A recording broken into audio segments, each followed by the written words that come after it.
El Padre, la autoridad del Hijo, la unción de su Santo Espíritu. Amén.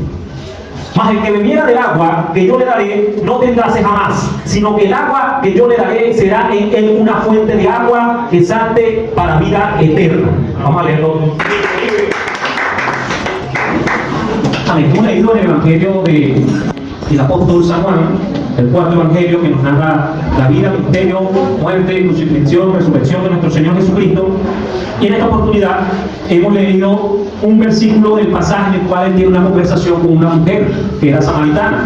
Y él les pone que si ella bebiere del agua que él tiene para ella, ella no tendrá sed jamás, sino que de su interior correrán ríos de agua viva que salten para la vida eterna. Y en esta mañana quiero hablarle de una predicación que tiene por título Conectados con la fuente divina. ¿Cómo se llama la predicación? Conectados con la fuente divina. Gloria al nombre del Señor. Y es que la palabra de Dios nos habla del elemento agua. Y en esta oportunidad Jesucristo se compara con una fuente de agua de vida eterna. Y cuando leemos la palabra de Dios desde el Génesis, nos comienza a narrar cómo es el proceso del agua, como todos lo sabemos, representa fuente de vida para todos los seres vivientes, para todo lo que habita en la tierra necesita del agua para tener vida. Y a su nombre.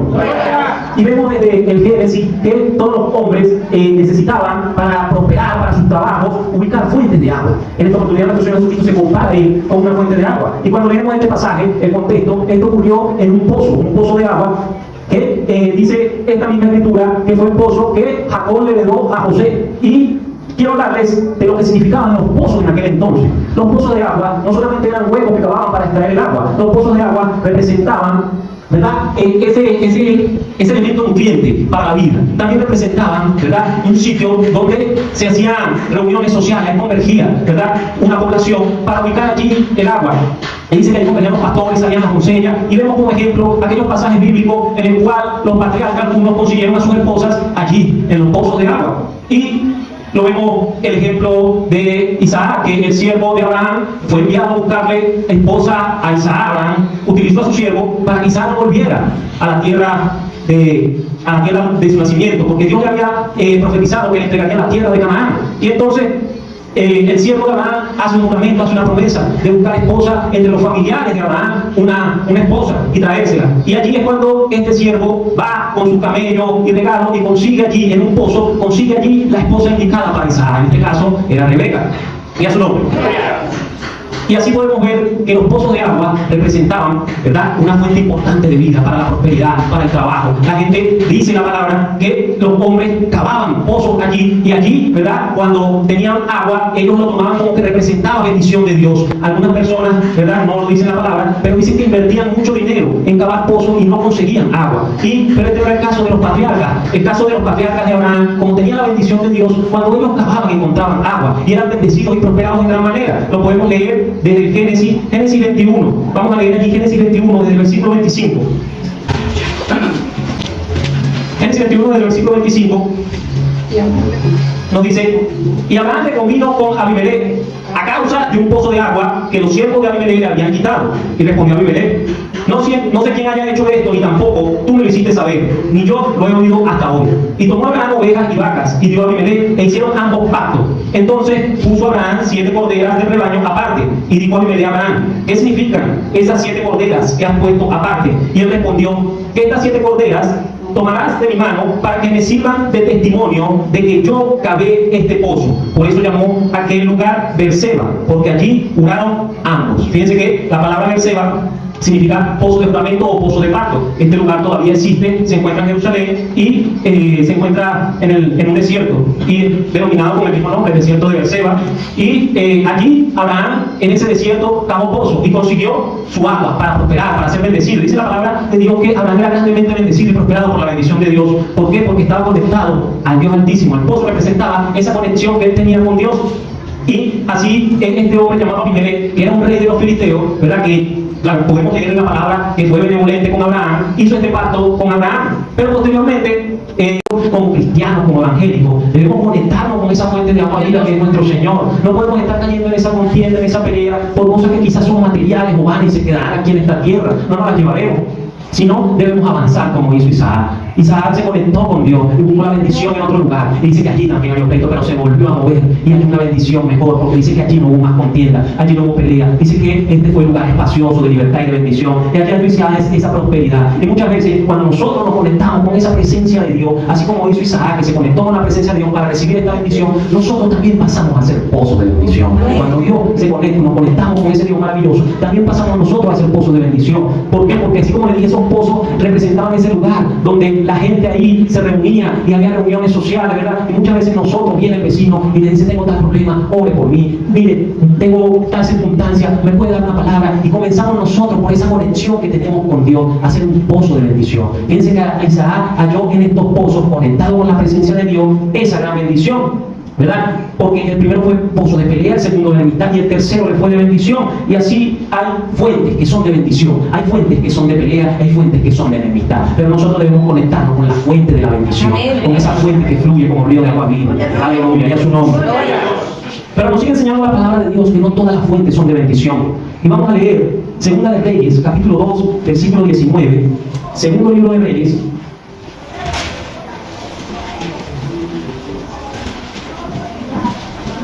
En el capítulo 2, versículo 19, dice así: y los hombres de la ciudad dijeron a Eliseo: he aquí, el lugar en donde está colocada esta ciudad es bueno, como mi señor ve, mas las aguas son malas y la tierra es estéril. Fíjense que los hombres de Jericó llaman a Eliseo para decirle: mira, este lugar donde está ubicada esta ciudad es bueno, es una buena ubicación, se convierte en pasos comerciales, aquí se puede prosperar. Pero dice que las fuentes de agua eran malas. Y eso hacía que la tierra fuera estéril. Otra versión de la palabra dice que las aguas eran de muerte, no fructificaba nada, ¿no? Allí cualquier cosa que usted sembrara no prosperaba, porque allí no había un agua que fuese saludable. Los hombres están conectados con aguas malas. Y eso lo podemos ver también en la actualidad. Vemos lugares que, denominados espiritualmente, podemos considerarlos pozos de vicio.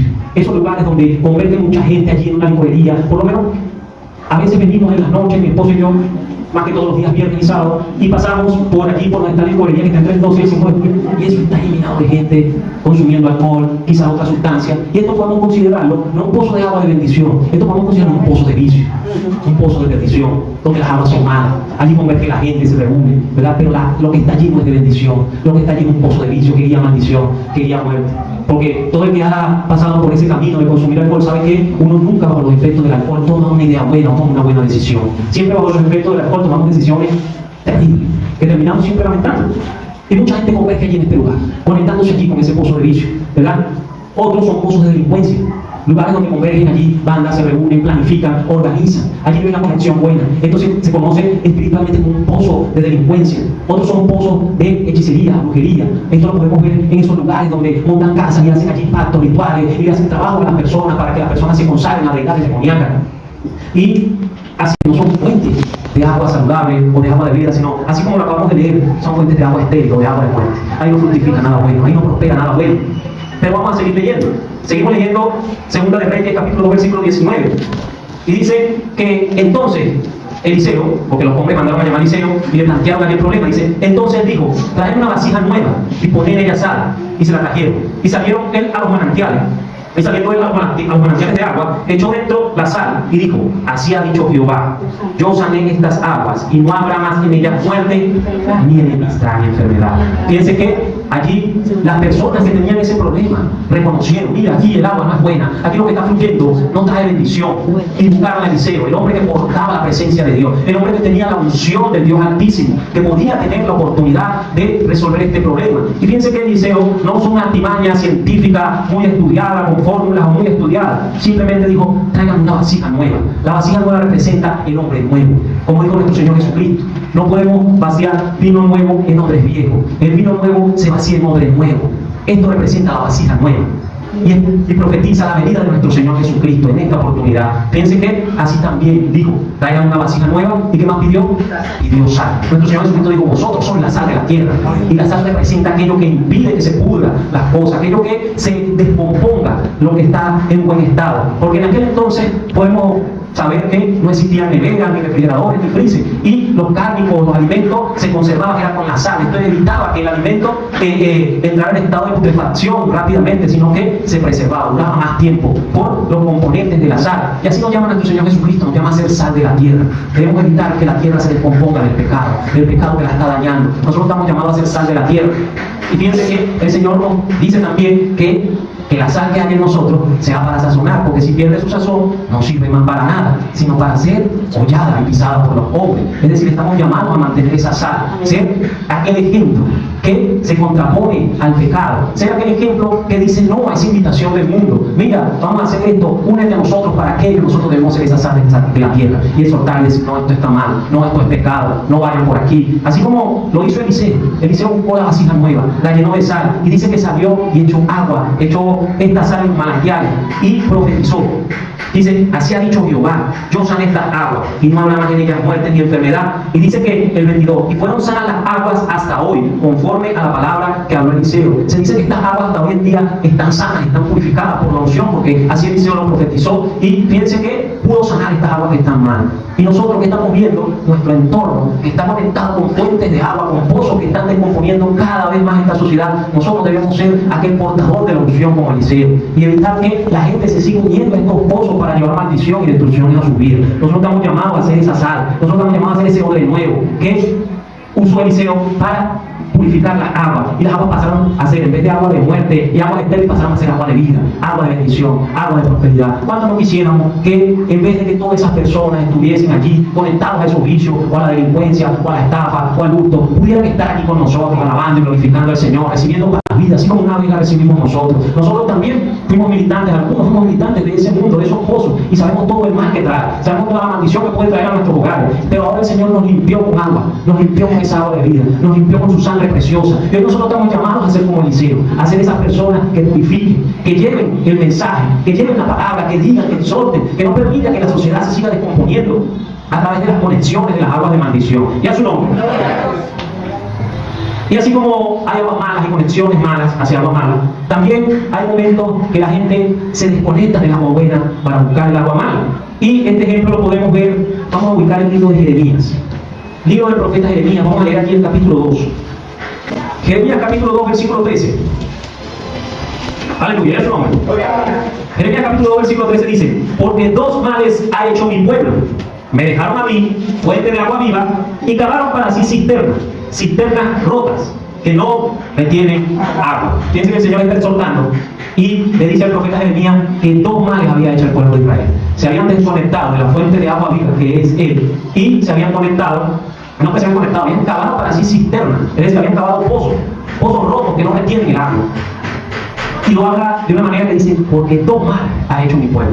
El primer mal fue que se desconectó de la fuente de agua viva, y segundo, que se conectó a una fuente que no era de agua buena, era una fuente que no retenía agua.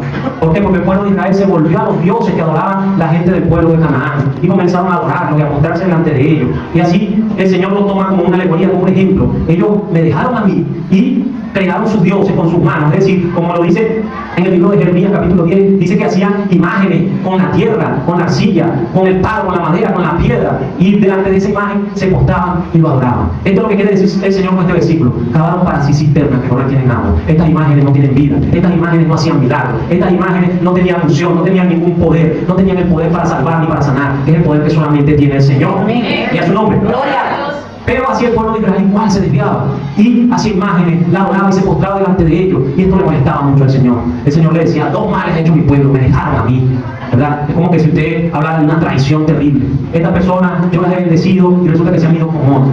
Le hablaba de una traición tremenda. Y hoy en día seguimos viendo estos actos proliferados por allí. Personas que no adoran al Dios viviente, pero no adoran porque están cegados, algunos están confundidos, piensan que esa manera es la manera buena de adorar al Dios que vive, cuando la palabra exhorta en muchos de sus pasajes que esto no se debe hacer, que no debes agarrar una imagen de queso o de piel. Esto es tan terrible que muchos de nuestros familiares realizan esta práctica, quizás porque la aprendieron de nuestros abuelos o antepasados, y eso fue pasando de generación en generación, y así, y ellos piensan que esta es la manera real en la cual se adora al Dios viviente, pero resulta que no, que están cayendo en un acto de idolatría. Y nosotros estamos llamados también a exhortar a Dios.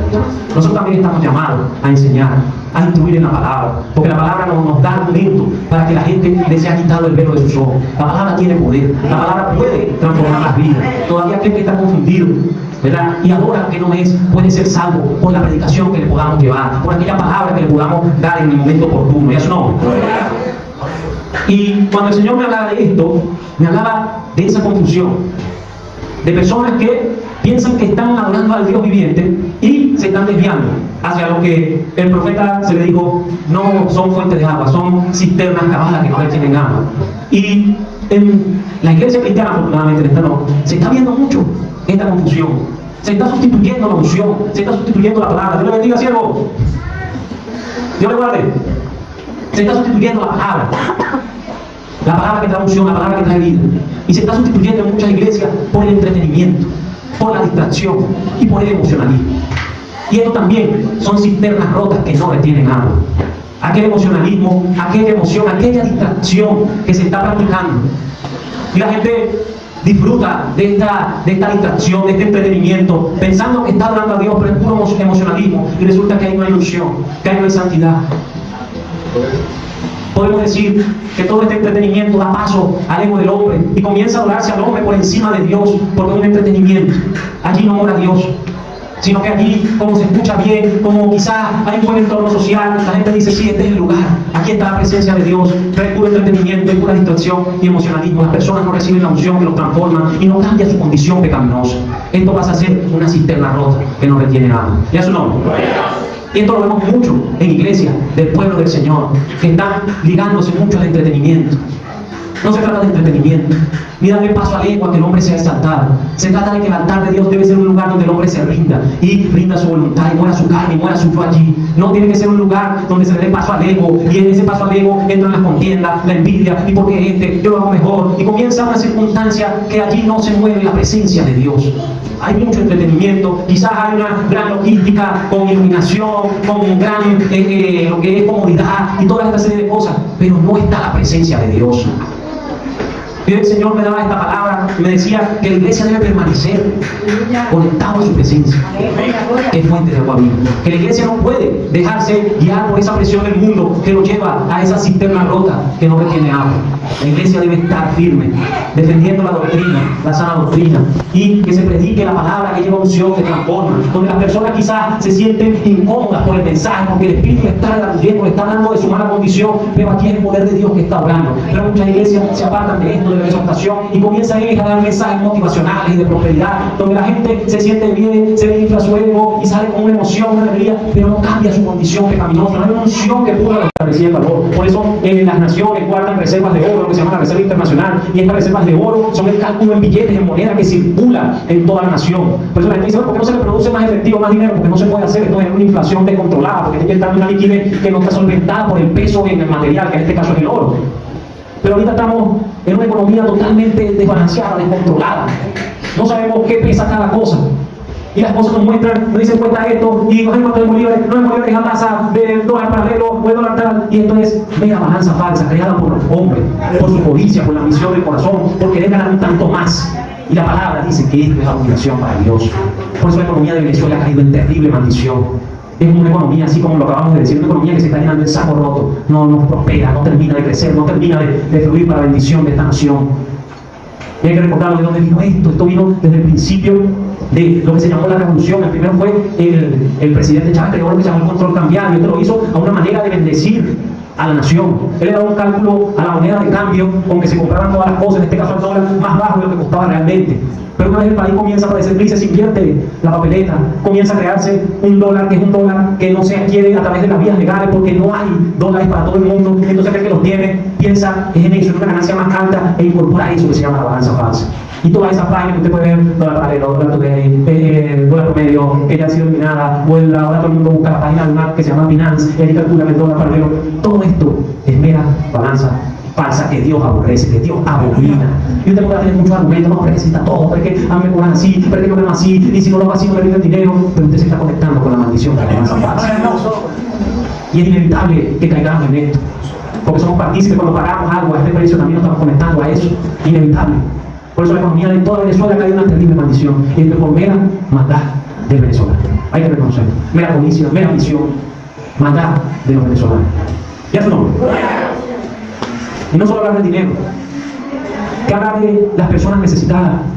Ahorita cualquiera que tiene una necesidad no busca la persona entender la mano y dar una ayuda, sino ve una ganancia en la necesidad ajena. Ah, bueno, este necesita esto, bueno, yo voy a vender en tanto y voy a ganar tanto.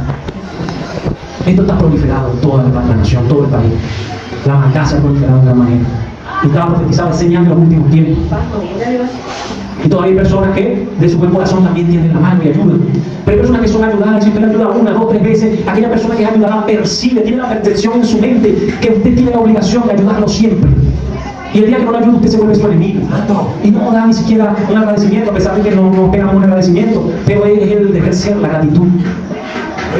Y esto también es maldad.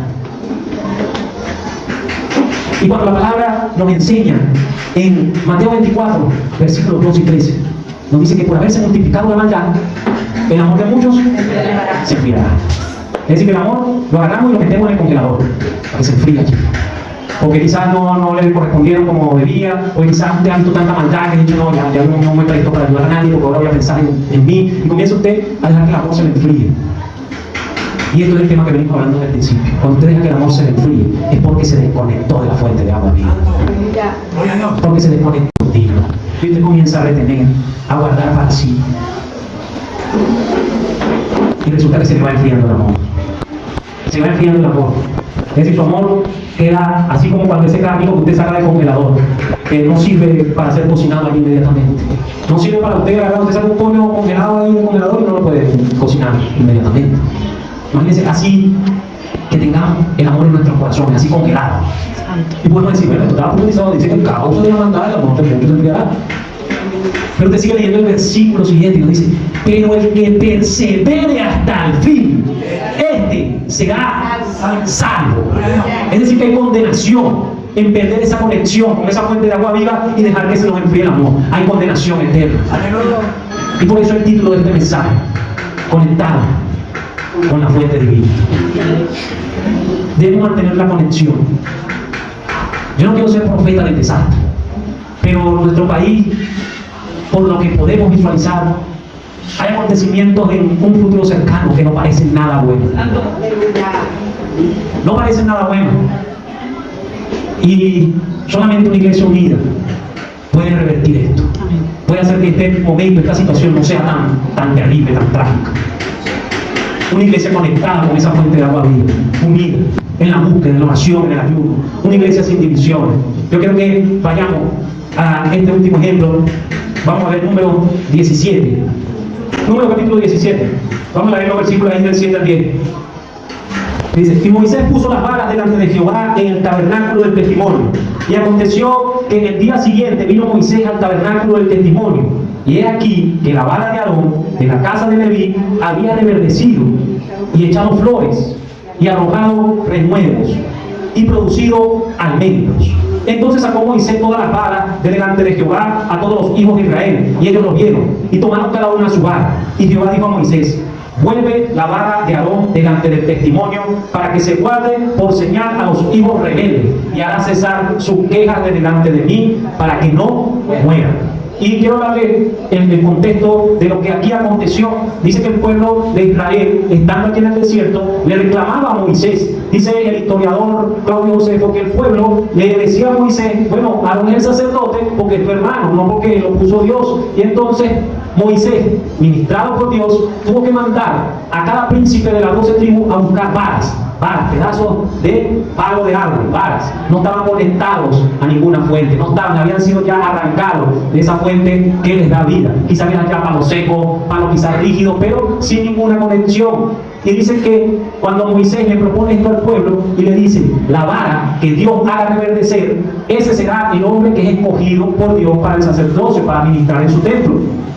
Y dice que Moisés puso las 12 varas delante de la presencia de Jehová.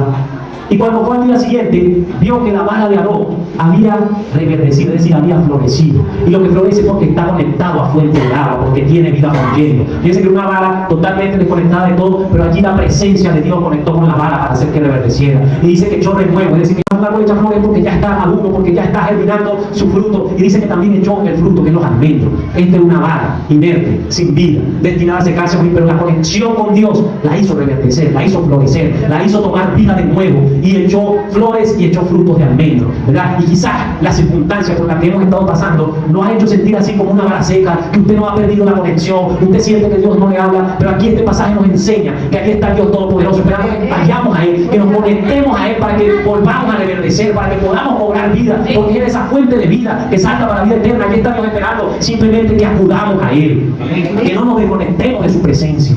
Y este es el ejemplo que nos deja esta palabra, esa vara de Aarón que reverdeció allí y dio testimonio. Fíjense que el pueblo está totalmente desconectado, y señales de que hay una desconexión es esa. Había queja, había murmuración, había división entre el pueblo, había rebeldía, el pueblo se había desconectado de Dios, pero cuando hay una conexión con Dios, la vara reverdece. Y fíjense lo que Dios le dice a Moisés, que se la señala a los hijos de Dios, a los hijos rebeldes, y hará cesar sus quejas delante de mí, para que no mueran. Piense que la conexión con Dios hace que cese la queja, que cese la murmuración, que cese la rebeldía, y comience usted a dar frutos apacibles de justicia, frutos dignos de arrepentimiento, porque esa es la conexión con nuestro Dios, la que nos hace ir por el buen camino. Se acaba toda murmuración, ya deja usted de tener envidia en contra de su hermano, porque él lo toma en cuenta y usted no, y comienza usted también a buscar en los secretos, y dice la palabra que el que me busca en los secretos, Dios lo recompensa en público, y comienza Dios también a tomarte en cuenta, y se acaba toda envidia, se acaba toda murmuración, se acaba la rebeldía, porque está la conexión con la fuente de agua viva, que es nuestro Señor. Pero si no hay conexión, nos dice que hay murmuración. Y dice que donde hay murmuración, ahí estaba Dios pronto a aplicar juicio de muerte. Y dice, para que no mueran, que la vara quede allí dentro del arca del pacto como testimonio, a enseñanza a los hijos de Dios, para que dejen de murmurar y para que no mueran. La murmuración, fíjense que también trae muerte, trae juicio. Y lo que adquiere esa murmuración es la conexión con la presencia. Se adquiere la murmuración, se acaba la división. Comienza el pueblo a unificarse en la misma tarea, en el sentir del Espíritu, en la conexión con el líder, el siervo de Dios, que da la directriz a lo que Dios le revela a él en cuanto a la misión de la iglesia, la expansión, lo que hay que hacer. Y comienza una iglesia a trabajar unida, sin división, sin murmuración, sin envidia, sin queja, sin decir porque a él sí y a mí no, porque a fulano lo toman en cuenta, que no lo hace bien, que no lo hace mejor, y a mí no me toman en cuenta. Se acaba la murmuración, se acaba el chisme, se acaba la envidia, y comienza una iglesia a recibir de la fuente. Comienza a trabajar, comienza a avanzar, comienza a cumplirse la visión que le fue revelada, comienza a concretar el año de la expansión, que es el año que estamos viendo para la gloria de Dios. ¿Y eso no? Y con este versículo, amado hermano, puedo decir que hasta aquí me ha traído el Señor. Nos invita a mantenernos conectados a la fuente de vida, a la fuente de agua viva, para que podamos seguir avanzando en su camino, para que no se nos enfríe el amor, para que tengamos la dirección del Dios Todopoderoso, para que la provisión del agua viva no escasee. Y a su nombre. Así que no nos queda más que ponernos sobre nuestros pies.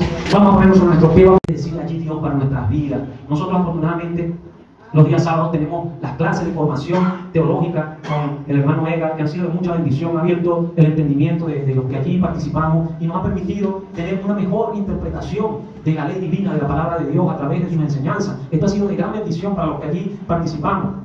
Y aunque hemos recibido formación en otros lugares, allí se nos están impartiendo cosas nuevas que abren nuestro entendimiento, se nos enseñan a perfeccionar. También ahorita estamos viendo las clases de homilética que nos enseñan los tipos de mensajes, los tipos de sermones que podemos redactar, y quizás se nos hace un poco allí difícil interpretar, pero allí nos esforzamos, nos dedicamos, porque sabemos que esto amerita eso, el tiempo, la dedicación, el análisis. ¿Por qué? Porque es valioso, porque es la palabra de Dios, porque aquí hay sabiduría, porque aquí está aquí el camino. Dice que mi palabra es lumbrera a mis pies y lámpara a mis pies y lumbrera a mi camino, lo decía el salmista. Y la palabra amerita que estemos conectados a través de la presencia de Dios, a través de ella, porque aquí recibimos la guía, la dirección.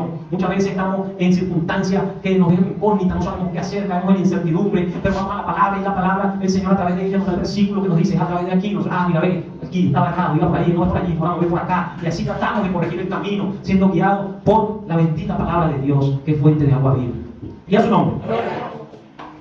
Y quiero que usted entienda que no podemos permitirnos en estos tiempos sufrir una desconexión de la presencia de Dios. Todo anuncia, todo, cuando usted se pone a analizar el tiempo, ¿verdad? Esto no es cosa de juego, todo anuncia que la venida de nuestro Señor Jesucristo está muy cerca, el Señor ya viene pronto por su iglesia.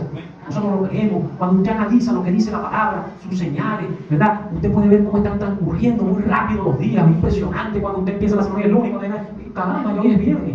Los días están siendo acortados, y esta señal de que son los últimos tiempos. Otra señal de que son los últimos tiempos es que la maldad aumentará. Y fíjense que uno sale, hace cualquier cosa a la calle y casi siempre regresas a tu casa con alguna circunstancia de algo que te pasó porque hubo alguien que obró contigo con maldad, bien sea porque compraste algo y eso que te ofrecieron no era lo que tú estabas buscando, o porque el precio que te dijeron que costaba resulta que te lo cambiaron, porque ahora no sabes ni cuánto cuestan las cosas, que dan un precio en dólares, tú te compras dólar como, y el dólar paralelo, que se llama la tasa del euro, y hay una serie de acontecimientos que demuestran que hay demasiada maldad proliferada en esta tierra. Cosas que usted diga, bueno, pero esto no es gran cosa, y esto siempre ha existido, pero se ha proliferado en gran manera. Usted va y se monta en una camioneta y paga un pasaje, generalmente no le dan el vuelto completo, y por eso le dice, no tengo billetes de eso. Y hasta en tiendas donde usted compra, ¿verdad?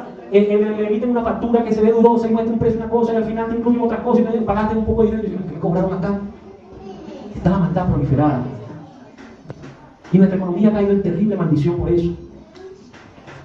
Porque esto se considera la balanza falsa. Y la palabra de Dios lo enseña, lo exhorta. No usar la balanza falsa porque es abominación para mí. Cuando usted estudia el origen del dinero, el dinero antes se calculaba por su peso en el material, por el peso en plata. En principio, la moneda más costosa era su peso en oro, su peso en plata, ¿verdad? Lo que pesaba. Así se calculaba el pago del dinero antes. Y posteriormente, como la gente no podía andar con ese poco de kilos de plata o kilos